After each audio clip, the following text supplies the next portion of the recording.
Hi. പുറത്ത് പോയിട്ട് വന്നു. ഇന്ന് ആഹാരം ഫ്രണ്ട്സിൻ്റെ കൂടെ പോയി കഴിച്ചു. എൻ്റെ ബർത്ത്ഡേ ട്രീറ്റായിരുന്നു ഞാൻ അവർക്ക് കൊടുത്തത്. അവരെനിക്ക് ഗിഫ്റ്റൊക്കെ വാങ്ങിച്ചു തന്നു. പിന്നെന്തായിരുന്നു, ആക്ച്വലി ഇല്ലേ, വാസ് അൺവെൽ കേട്ടോ.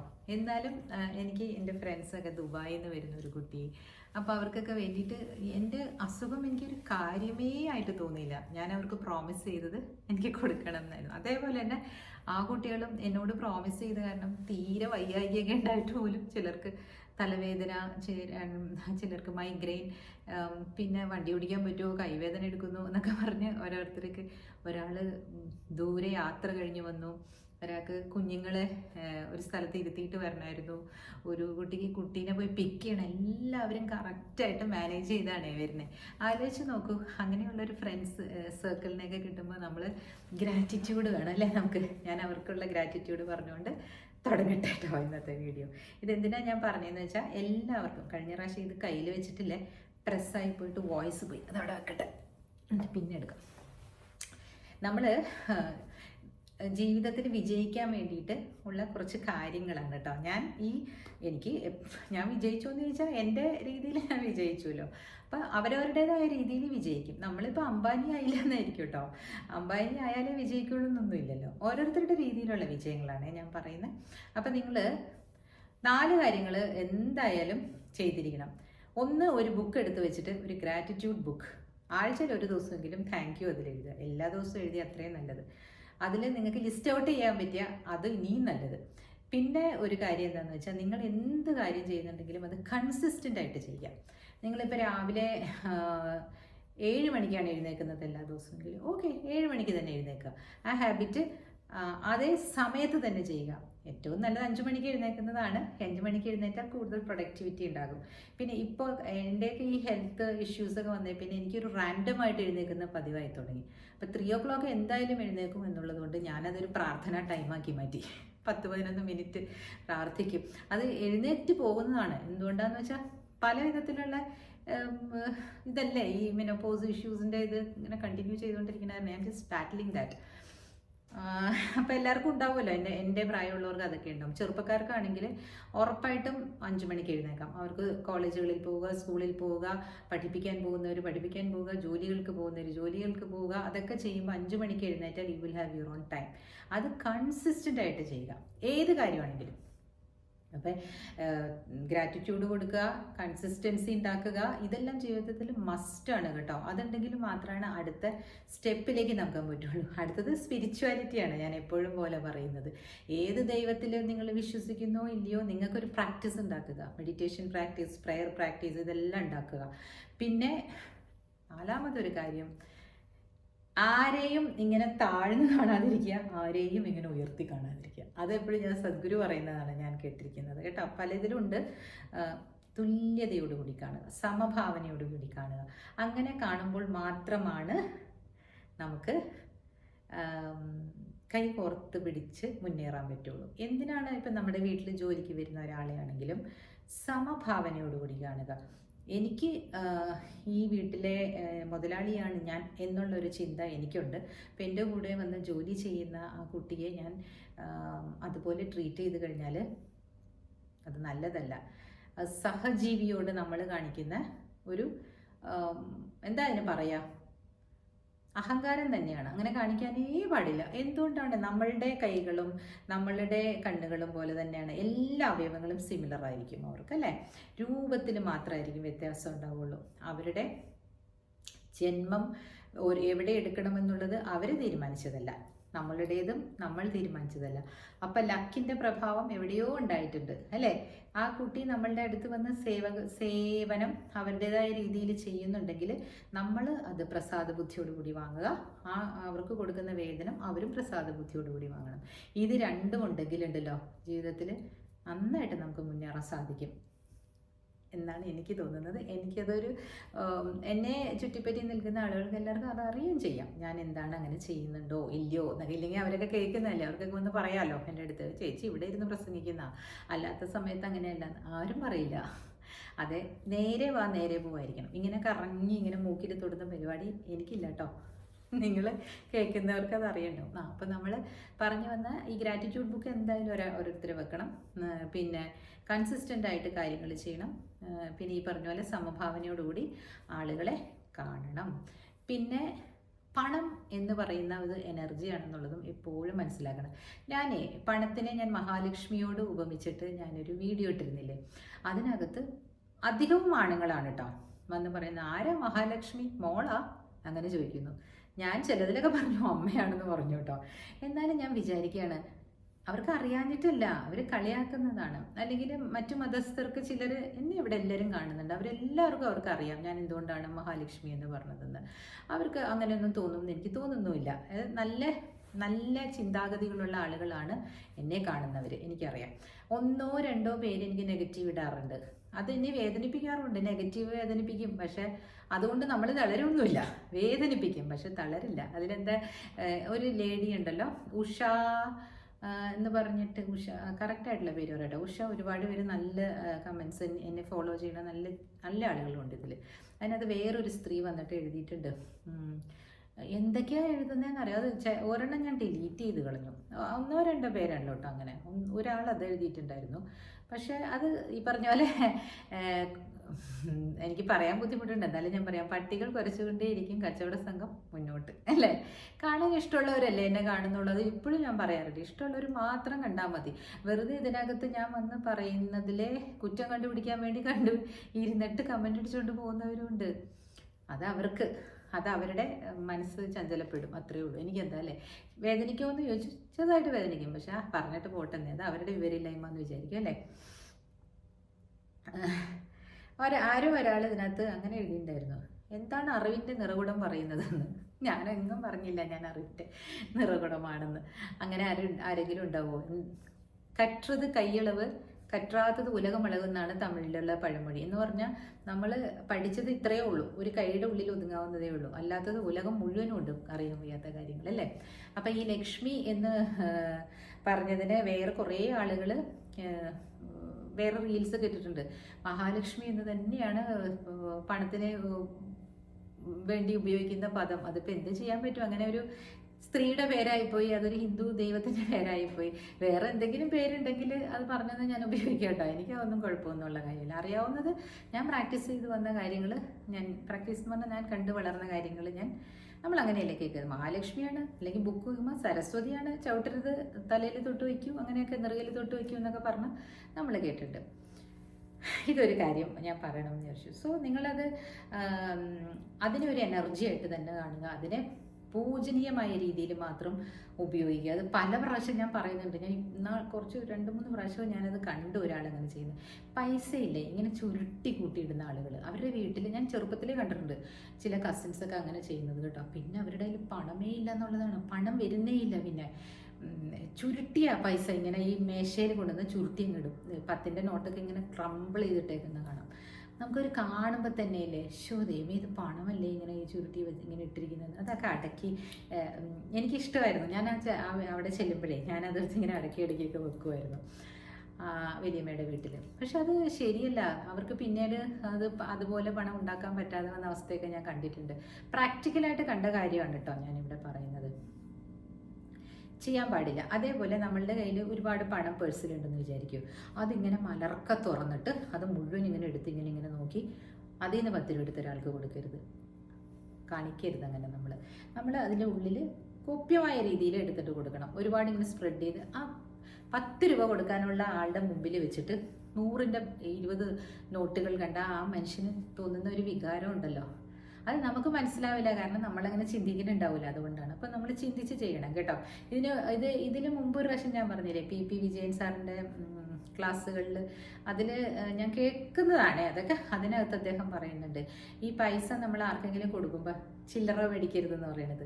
100 രൂപ കൊടുക്കുകയാണെങ്കിൽ 80 രൂപ 83 രൂപയൊക്കെ ആണെങ്കിൽ ചില്ലറ വെച്ചോളൂ എന്ന് പറയണം എന്ന് പറയുന്നു. അത് ഒരു നല്ല ഒരു ഇതാണെന്ന് എനിക്കും തോന്നി കേട്ടോ. ഞാൻ അങ്ങനെ ചെയ്യാറുണ്ട്. ഇവിടെ ആരോ അങ്ങനെ ചെയ്യാറുണ്ടെന്ന് എനിക്ക് എഴുതിയിട്ടുണ്ടായിരുന്നു. സിന്ധു ആണോ തോന്നാൽ സിന്ധു PK ആണെന്നാണ് പറഞ്ഞത്, അതോ സുപ്രിയ KK, അങ്ങനെ കുറേ പേരൊക്കെ ഉണ്ട് കേട്ടോ. ഞാൻ എല്ലാവരുടെയും വായിക്കുന്നുണ്ട്. എല്ലാവർക്കും ഇങ്ങനെ തിരിച്ചിരുന്ന് മറുപടി എഴുതുന്നില്ല എന്ന് മാത്രമേ ഉള്ളൂ കേട്ടോ. I am really enjoying your comments. ഇനി ഒരു സെക്കൻഡ് പാർട്ടൂടെ ഞാൻ പറഞ്ഞോട്ടെ. നിങ്ങൾ ഊഹക്കച്ചവടം എന്ന് പറഞ്ഞ സിനിമ കണ്ടിട്ടുണ്ടോ? കൊച്ചു പിള്ളേർ കണ്ടിട്ടുണ്ടാവില്ല, എൻ്റെ വയസ്സുള്ളവരൊക്കെ കണ്ടിട്ടുണ്ടാവും. സുഹാസിനി നല്ല അടിപൊളി സാരികളൊക്കെ കൊടുത്തു വരുന്നുണ്ട് സിനിമയിൽ. എൻഫോഴ്സ്മെൻറ്റ് ഓഫീസറാണ്. നമ്മുടെ അടൂർ ഭാസിയുടെ കള്ളപ്പണം സൂക്ഷിച്ചതിന് പിടിച്ചുകൊണ്ട് പോകുന്നുണ്ട് സുഹാസിനി, ബാലചന്ദ്ര മേനോനൊക്കെ ഉള്ളത്. ഒന്നുകൂടെ എടുത്ത് കാണും കേട്ടോ, അത് യൂട്യൂബിലുണ്ട്. അതെന്തിനാ ഞാൻ പറഞ്ഞതെന്നോ, എന്താണ് ഈ ഇ ഡി എന്ന് പറഞ്ഞുകൊണ്ട് നടക്കുന്നതെന്ന് എല്ലാവരും ചോദിക്കുന്നുണ്ട്. ED, എൻഫോഴ്സ്മെൻറ്റ് ഡയറക്ടറേറ്റ്, അതെന്തിനാണെന്ന് വെച്ചാൽ ആ ഒരു ഡിപ്പാർട്ട്മെൻറ്റ് എന്തിനാന്ന് വെച്ചാൽ ഫോറിൻ മണിയില്ലേ ഇങ്ങോട്ട് ഒഴുകുന്നതും അങ്ങോട്ട് ഒഴുകുന്നതും അതിൻ്റെയൊക്കെ ഫ്ലോ നോക്കുന്ന ഒരു ആക്ട് ഉണ്ട്, ഫേമ ആക്ട് എന്ന് പറഞ്ഞിട്ട്. അപ്പോൾ ആ ആക്ട് അനുസരിച്ചാണോ നമ്മൾ ഈ ക്രയവിക്രയങ്ങൾ, അതായത് ഡോളർ ട്രാൻസാക്ഷൻ ആയാലും എല്ലാം നടത്തുന്നത് ആ ആക്ടിൻ്റെ പരിധിയിൽ ആണോ നടത്തുന്നതെന്ന് അറിയാൻ വേണ്ടിയിട്ടാണ് ആ ഡിപ്പാർട്ട്മെൻറ്റ്.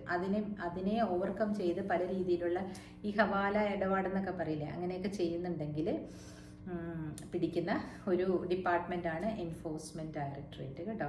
അത് ED എന്ന് എല്ലാവരും പറയുന്നത് കൊണ്ട് ചിലർക്കെങ്കിലും അതിനെ പറ്റിയിട്ട് അറിയില്ലെങ്കിലും ഒന്ന് അറിഞ്ഞോട്ടെ എന്ന് വിചാരിച്ചു. എല്ലാവർക്കും അറിയായിരിക്കും. പക്ഷെ ആ സിനിമ അന്ന് 1988 ഞാൻ കണ്ടത്. അപ്പോഴും ഞാൻ വിചാരിച്ചു ഇത് എങ്ങനെയായിരിക്കും ഇവിടെ ജോലി കിട്ടുക. ഞാൻ അതിൻ്റെ ടെസ്റ്റ് എഴുതിയിട്ടുണ്ട് കേട്ടോ, എനിക്ക് കിട്ടിയില്ല.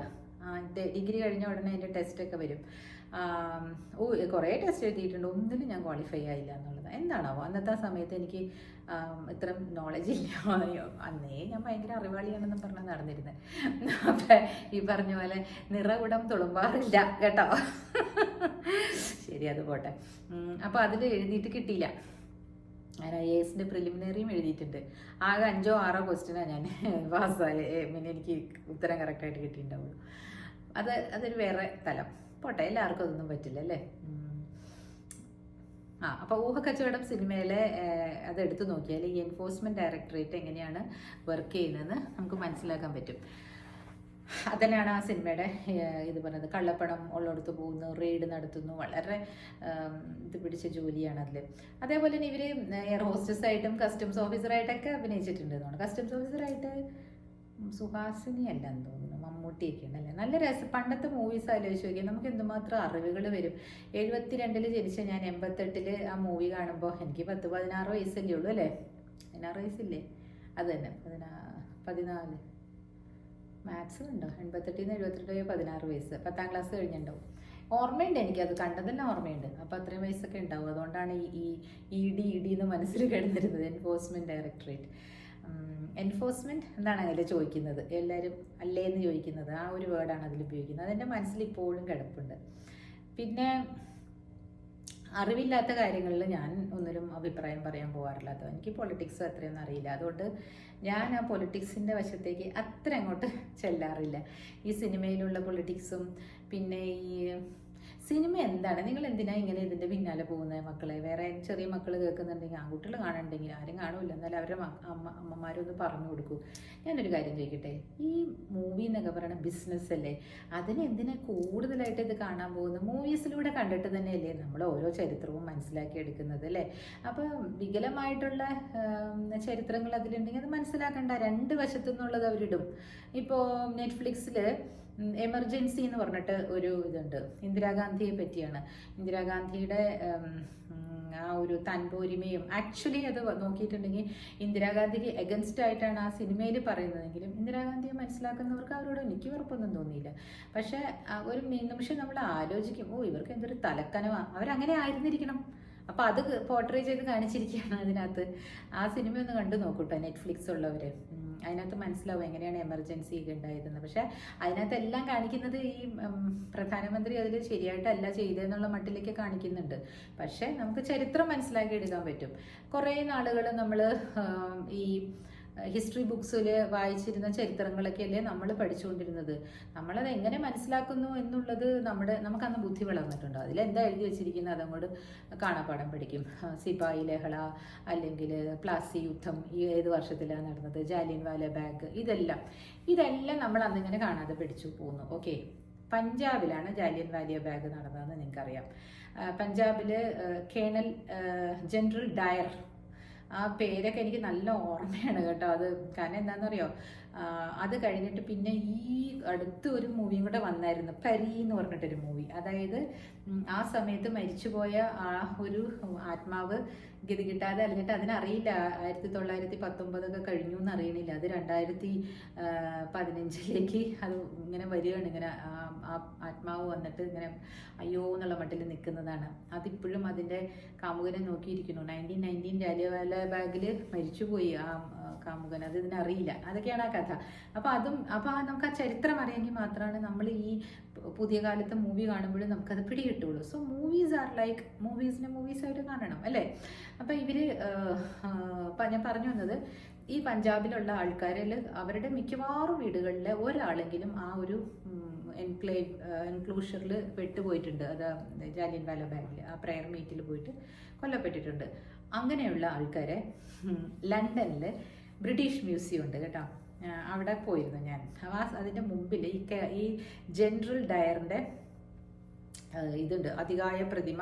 ഐ തിങ്ക് കുതിരപ്പുറത്താണെന്ന് തോന്നുന്നു ഇങ്ങനെ നിൽക്കുന്നതിൻ്റെ മുമ്പിൽ ഈ പഞ്ചാബീസ് തന്നെ അതിൻ്റെ മുമ്പിൽ ചെന്ന് നിന്ന് ഫോട്ടോ എടുക്കുന്നു. അവിടെ എഴുതി വെച്ചിരിക്കുന്നത് വലിയ എന്താണ്, ഇന്ത്യയിൽ കുറേ ആൾക്കാരെ അടിച്ചമർത്തിയ ലഹളയെ അടിച്ചമർത്തിയ ഫ്രീഡം ഫൈറ്റിന് അഗൻസ്റ്റ് ധീരം പോരാടിയ ജനറൽ ഡയർ എന്നും പറഞ്ഞാണ് കൊടുത്തിരിക്കുന്നത്. ഇവരുടെ അപ്പൂപ്പനെ അമ്മൂമ്മേനെയൊക്കെ വെടിവെച്ച് കൊന്ന ആളുടെ മുമ്പിൽ, എൻ്റെ പ്രതിമയുടെ മുമ്പിൽ നിന്ന് ഈ പഞ്ചാബി ലേഡീസൊക്കെ ആൾക്കാരെല്ലാം കുടുംബത്തോടെ നിന്ന് ഫോട്ടോസ് പോസ്റ്റ് ചെയ്യുന്നു. ആലോചിച്ച് നോക്കൂ, ചരിത്രത്തിൽ എന്തെങ്കിലും ഇമ്പാക്റ്റ് ഉണ്ടോ?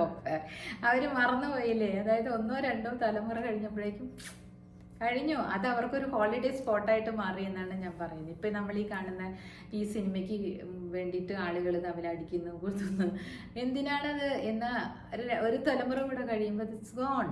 അത് ആ ജനറേഷൻ്റെ ഒരു സഫറിങ്, അല്ലെങ്കിൽ നെക്സ്റ്റ് ജനറേഷൻ്റെ സഫറിങ്. മൂന്നാമത്തെ ജനറേഷന് അറിയത്ത് പോലുമില്ല ഈ അപ്പൂപ്പനും അമ്മൂമ്മയും എന്താ സഫർ ചെയ്തതെന്ന്, അവരെങ്ങനെ മരിച്ചു എന്നോ ഒന്നും അറിയാനുണ്ടാവില്ല. സോ ബാലിശമായ കാര്യങ്ങൾ, അല്ലെങ്കിൽ ഇങ്ങനെ നമുക്ക് വലിയ ഇമ്പാക്റ്റ് ഒന്നും ഉണ്ടാക്കാൻ പോകുന്നില്ല നമ്മുടെ ലൈഫിൽ എന്നുള്ള കാര്യങ്ങൾ, for example this movie itself, just ignore. അത് നമ്മളുടെ ലൈഫിലേക്ക് കയറി വരാൻ സമ്മതിക്കാതെ, നമ്മുടെ എല്ലാ ചക്രങ്ങളെയും എഫക്റ്റ് ചെയ്യാൻ സമ്മതിക്കാതെ നമ്മളുടെ ചിന്താധാരയെ കറക്റ്റായിട്ട് വെക്കുക. അതൊക്കെ അവരുടെ ബിസിനസ്, അവർക്ക് വലിയ വലിയ പണങ്ങൾ ഉണ്ടാകുന്ന കാര്യങ്ങൾ അല്ലേ. എന്ത് പറയുന്നു? ഇത് 2 കാര്യം എനിക്കൊന്ന് പറയണമെന്ന് തോന്നി കേട്ടോ. പിന്നെ എന്തും കൺസിസ്റ്റൻ്റ് ആയിട്ട് ചെയ്യണം എന്ന് പറഞ്ഞില്ലേ, അതിൻ്റെ പുറകിലും ഞാനും അങ്ങനെയാണ്. നിങ്ങൾ നോക്കൂ, ഒന്നോ രണ്ടോ ആഴ്ച ഒഴിച്ച് ബാക്കി മിക്കവാറും തന്നെ കൺസിസ്റ്റൻ്റ് ആയിട്ട് ഞാൻ വീഡിയോസ് ഇട്ടിട്ടുണ്ട്. 1.5 ഞാൻ എൻ്റെ വീഡിയോസ് ഉണ്ടാകും. ചെക്ക് ചെയ്ത് നോക്കൂ. ആ അസുഖങ്ങൾ വന്ന 1-2 ആഴ്ചയോ 3 കുറച്ച് നാളുകൾ മാത്രം, അല്ലാത്തപ്പോൾ എല്ലാം കൺസിസ്റ്റൻ്റ് ആയിരുന്നു. അപ്പോൾ ആ കൺസിസ്റ്റൻസി ഞാൻ എന്തിനാണ് കൊണ്ടുപോകുന്നതെന്ന് വെച്ചാൽ, എൻ്റെ മനസ്സിലൊരു ഐഡിയ ഉണ്ട്, ഞാൻ എവിടം വരെ എനിക്ക് ഈ യൂട്യൂബ് ചാനലിനെ എത്തിക്കാൻ പറ്റുമെന്ന്. നിങ്ങളുടെ എല്ലാ സ്നേഹം എനിക്ക് കിട്ടുന്നത് ഞാൻ അറിയുന്നുമുണ്ട് അല്ലേ. എന്നെ കേൾക്കുന്ന ഒരു ബഞ്ച് ഓഫ് ആൾക്കാരില്ലേ, എപ്പോഴും വന്ന് കേൾക്കുന്നുമുണ്ട്, എന്നെ പ്രോത്സാഹിപ്പിക്കുന്നുമുണ്ട്. അപ്പം ഞാനത് കൺസിസ്റ്റൻ്റ് ആയിട്ട് കൊണ്ടുപോകണം എന്ന് തന്നെയാണ് വിചാരിക്കുന്നത്. എനിക്ക് എന്തെങ്കിലുമൊക്കെ ബിറ്റ്സ് ആയിട്ട് എനിക്കിങ്ങനെ കിട്ടും നിങ്ങളോട് പറയാനായിട്ട്, എന്നും കിട്ടുന്നുണ്ട്. അപ്പം ഞാൻ വന്നിരുന്ന് പറയും, അറ്റ്ലീസ്റ്റ് ഒരു ഷോർട്ട് വീഡിയോയിലൂടെയെങ്കിലും നമ്മളെന്നും കാണുന്നുണ്ട് അല്ലേ. സോ ചിയേഴ്സ്, നാളെ വീണ്ടും വരാം. ഇന്ന് ഈ വെയിലത്ത് പോയിട്ട് വന്നതിൻ്റെ കുറച്ച് ക്ഷീണമുണ്ട്, എന്നാലും ഞാൻ വിചാരിച്ചു വീഡിയോ ഇട്ടിട്ട് വേണം ഉറങ്ങാൻ. ഓക്കെ. പക്ഷേ ഞാനങ്ങനെ പുതിയ ഡ്രസ്സൊന്നും വാങ്ങിച്ചില്ല, ഞാൻ പറഞ്ഞില്ലേ. വളരെ ശ്രദ്ധിച്ചും കണ്ടുമൊക്കെയാണ് ഇപ്പോൾ ഈ കുറച്ച് നാളുകളായിട്ട് ചിലവുകളാക്കുന്നത്. ഇതൊക്കെ പഴയ ഡ്രസ്സസൊക്കെ തന്നെയാണ് കേട്ടോ. ഇത് അജ്രക് എന്ന് പറയും, അജ്രക് സിൽക്കാണത്. പണ്ട് വാങ്ങിച്ചതാ. ഞാനും മോളും ഒക്കെ മാറി ഇടും. അപ്പം ശരി, നാളെ വരാം കേട്ടോ. ഇത് ഓഫാക്കട്ടെ. ഇത് ഓഫാക്കാൻ പറ്റുമോ? ചിലപ്പോൾ ഓഫ്